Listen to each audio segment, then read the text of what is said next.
Hello, my dear students. Myself Ravinder Dahiya, and I am from Siva Counselors, and you are watching माँ Saraswati live classes. और आज का जो हमारा concept है वो बहुत ही इंपॉर्टेंट कंसेप्ट है। वो बेसिकली किसी पर्टिकुलर क्लास के लिए नहीं है, वो 6th क्लास से लेकर के अप टू 10th क्लास, और स्पेशली जो बच्चे कंपटीशन एग्जाम की तैयारी कर रहे हैं उनके लिए बड़ा इंपॉर्टेंट कंसेप्ट है वो। ठीक है, तो आप आज सीखेंगे ध्यान से, और अगर आप ये कंसेप्ट सीख लेते हैं तो ये काफ़ी बेनिफिशियल होगा आपको ग्रामर के अंदर स्पेशली, क्योंकि प्रोनाउन ऐसी चीज़ है जो ग्रामर के अंदर बार बार यूज होती है। चाहे आप टेंस पढ़ लीजिए, चाहे आप वॉइस पढ़ लीजिए एक्टिव पैसिव, या आप डायरेक्ट और इनडायरेक्ट पढ़ लीजिए, वहां पर बहुत सारे रूल्स ऐसे हैं जो प्रोनाउन के ऊपर बेस होते हैं। चलिए without wasting any time let's begin the video. तो सबसे पहले आज हम पढ़ेंगे प्रोनाउन की डेफिनेशन, कि प्रोनाउन बनता कैसे है और क्यों इसकी जरूरत पड़ती है। चलिए, प्रोनाउन को दो पार्ट से मैंने डिवाइड कर लिया। यहाँ पर आपके सामने देखिए, प्रो प्लस नाउन, यानी कि प्रो को मैंने मान लिया इन प्लेस ऑफ नाउन है हमारा नाउन।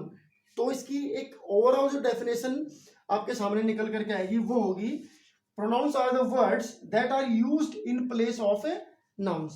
नाउन की जगह पर यूज होने वाले वर्ड्स को बोलते हैं प्रोनाउन। अच्छा, नाउन की जगह पर क्यों उनको यूज करते हैं वो भी समझ लीजिए, क्योंकि वो भी बड़ा जरूरी है।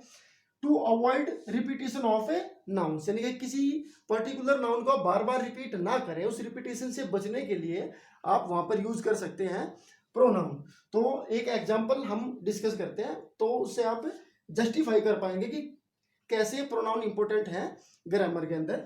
चलिए, तो Sam is a good boy, Sam lives at Dahisara, Sam's father is a farmer and Sam's father loves Sam's. तो हम यहाँ पर कुछ नाउन्स को अंडरलाइन कर लेते हैं। सबसे पहले सैम, उसके बाद सेकंड लाइन में फिर से सैम आया, थर्ड लाइन में आया सैम्स जो कि सैम से ही बिलोंग करते हैं, उसके बाद फिर से सैम्स आया और फिर सैम आया। अब इसको हम क्या करते हैं, इसको अब हम प्रोनाउन का यूज करते हैं इसके अंदर। देखिए, look at the examples.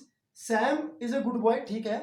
Next sentence के अंदर मैंने सैम को नहीं लिखा, मैंने वहां पर लिखा है ही लिव्स एट दहीसरा। मतलब गाइस, आप इस बात को समझ गए होंगे कि सैम को रिपीट नहीं किया मैंने, वहां पर मैंने एक और वर्ड यूज किया है। और जब इसको आप फॉर्मूले के हिसाब से पढ़ेंगे कि एक ऐसा वर्ड जो नाउन की जगह पर आया उसको रिपीट ना करना पड़े इसलिए आया, तो उसको हम बोलेंगे प्रोनाउन। तो ही इज प्रोनाउन। उसके बाद वर्ड आया हिज फादर, तो हिज फादर जिस लाइन में आया उस लाइन में पहले था सैम्स फादर, तो सैम्स की जगह पर आया हिज, तो यानी कि नाउन की जगह पर फिर से वर्ड आया, तो दिस इज प्रोनाउन। उसके बाद फिर से नेक्स्ट लाइन में सैम्स फादर की जगह पर मैंने लिखा हिज फादर, तो ये फिर से हमारा प्रोनाउन। लव्स सैम, तो फिर से सैम की जगह पर मैंने लिखा है हिम, तो दिस इज ऑल्सो प्रोनाउन। तो प्रोनाउन आर वेरी बेनिफिशियल, मैं आपको बता दूं बहुत ज्यादा बेनिफिशियल होते हैं हमारे लिए ग्रामर के अंदर। तो अब हम आज सबसे इंपॉर्टेंट टाइप के प्रोनाउंस को डिस्कस करेंगे, और वो है पर्सनल प्रोनाउन। तो चलिए समझते हैं क्या होते हैं पर्सनल प्रोनाउन। ओके, तो पर्सनल प्रोनाउन को भी हम डिस्कस कर लेते हैं। तो पर्सनल प्रोनाउन, इसका नाम अगर आप दो बार बोलेंगे या एक बार भी बोलेंगे तब भी आपको समझ में आ जाएगा कि पर्सन से बना है पर्सनल, यानी कि वो pronoun that are used in place of particular persons, यानी कि पर्टिकुलर पर्संस की जगह पर यूज होने वाले प्रोनाउन को, यानी कि ऐसे नाउन जो पर्टिकुलर पर्सन के नाम होते हैं उनकी जगह पर जितने भी प्रोनाउन आएंगे वो सभी होंगे पर्सनल प्रोनाउन। पर्संस के अंदर मैंने यहाँ पर एनिमल्स को भी काउंट किया है, इंसानों के नाम को भी काउंट किया और एनिमल्स के नाम को भी काउंट किया है। तो पर्सन्स हमारे पास बेसिकली होते हैं तीन, एक होता है फर्स्ट पर्सन, एक होता है सेकंड पर्सन, एक होता है थर्ड पर्सन। तो फर्स्ट पर्सन कौन होता है, जब स्पीकर अपने बारे में बात करता है, बोलने वाला इंसान जब खुद के बारे में बात करता है वो होता है फर्स्ट पर्सन। सेकंड पर्सन कौन होता है, जब स्पीकर बात करेगा लिसनर के बारे में, तो लिसनर कौन होगा, सेकंड पर्सन। और जब फर्स्ट पर्सन और सेकंड पर्सन मिलकर के किसी और इंसान के बारे में बात करेंगे जो वहां पर एग्जिस्ट नहीं करता, ना तो फर्स्ट पर्सन अपने बारे में बोलेगा ना वो सेकंड पर्सन के बारे में बोलेगा, बल्कि वो किसी और के बारे में बोलेगा, तो उसको हम बोलेंगे थर्ड पर्सन। तो बेसिकली, और इनके first person second person third person, ये इनके जो सेंटेंस के अंदर जो काम होते हैं वो तीन तरह के रोल प्ले करते हैं, सब्जेक्टिव, पॉजेसिव एंड ऑब्जेक्टिव। चलिए अब हम एक टेबल करते हैं, उस टेबल से आपको पूरा क्लियर कंसेप्ट हो जाएगा। ओके, तो गाइस समझते हैं पर्सनल प्रोनाउन टेबल। ये टेबल आपके लिए बहुत ज़्यादा बेनिफिशियल है, और अगर आप चाहें तो इसको पेन और पेपर अगर आपके पास है तो आप इसको नोट कर सकते हैं क्योंकि ये बहुत ज़्यादा हेल्प करेगा आपकी जब भी आप ग्रामर सीखेंगे।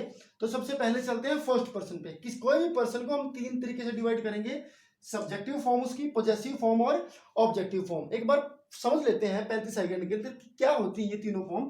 सब्जेक्टिव फॉर्म का मतलब होता है जब वो पर्सन सब्जेक्ट बनता है सेंटेंस के अंदर। उसकी पॉजेसिव फॉर्म का मतलब होता है जब वो पर्सन सेंटेंस के अंदर किसी चीज के ऊपर अपना पोजेशन शो करता है, अपना डोमिनेंस शो करता है कि ये चीज उसकी है। ऑब्जेक्टिव फॉर्म का मतलब होता है जब वो पर्सन अपने सेंटेंस के अंदर जिसमें वो यूज हुआ है उसके अंदर किसी ऑब्जेक्ट का रोल प्ले करता है। ना वो वहां पर कुछ काम कर रहा होता है डायरेक्टली इनडायरेक्टली, ना किसी चीज के ऊपर राइट जमा रहा है, बल्कि उसके ऊपर कोई ना कोई एक्टिविटी जो है वो प्ले की जाती है। तो ये तो 3 की फॉर्मेशन। तो क्या होते हैं, सबसे पहले फर्स्ट पर्सन यानी कि स्पीकर जो होता है, आई सिंगुलर फॉर्म में अगर बात की जाए तो आई होता है, आई का मतलब होता है मैं। उसके बाद होता है माइन, माइन का मतलब होता है मेरा, ये इसकी पॉजेसिव फॉर्म है। उसके बाद होता है मी, मतलब मुझे। प्लूरल फॉर्म में फर्स्ट पर्सन की बात करें, वी मतलब हम, ज्यादा के लिए प्लूरल। अवर्स का मतलब होता है हमारा, किसी चीज के ऊपर हमारा राइट। अस का मतलब होता है हमें, यानी कि हमारे ऊपर कोई एक्शन किया जाएगा। उसके बाद आते हैं सेकंड पर्सन पे। तो सेकंड पर्सन की सब्जेक्टिव फॉर्म होती है सिंगुलर में यू का मतलब होता है तुम। योवर्स का मतलब होता है तुम्हारा, तुम्हारे या तुम्हारी, इस तरीके से। यू का मतलब होता है तुम्हें, यानी कि ये जब ऑब्जेक्टिव फॉर्म में होता है। तो ध्यान रखिए, जब हेल्पिंग वर्ब या वर्ब के साथ यू आता है तो वो सब्जेक्ट होता है, जब वो एंड ऑफ द सेंटेंस आता है तब वो यू ऑब्जेक्ट होता है। अगर बात की जाए प्लूरल की सेकंड पर्सन, तो सेकंड पर्सन के सिंगुलर और प्लूरल वो सेम होते हैं फॉर्मेशन के अंदर, उनके अंदर कोई डिफरेंस नहीं होता। अब आते हैं थर्ड पर्सन पे। तो थर्ड पर्सन सबसे पहले सिंगुलर देखते हैं। सब्जेक्टिव फॉर्म में सिंगुलर होता है ही, किसी मेल के लिए, ठीक है, मेल के लिए होता है ही। उसका पॉजेसिव होता है हिज और उसका ऑब्जेक्टिव फॉर्म होता है हिम, यानी कि जब वो सेंटेंस में सब्जेक्ट होएगा तो वो ही लिखेंगे उसको, जो पॉजेसिव की फॉर्म में उसको हिज लिखेंगे, ऑब्जेक्टिव की फॉर्म में लिखेंगे हिम। ऐसे फीमेल के लिए, किसी लड़की के लिए हम लिखते हैं सब्जेक्ट में शी, पॉजेसिव में लिखते हैं हर्स, ऑब्जेक्टिव में लिखते हैं हर। उसके बाद है कोई एनिमल है, कोई नॉन लिविंग थिंग है जो as a person particular use की जाए तो उसको हम सिंगुलर फॉर्म में लिखेंगे इट, पॉजेसिव में उसको लिखेंगे इट्स और ऑब्जेक्टिव फॉर्म में उसको लिखेंगे इट।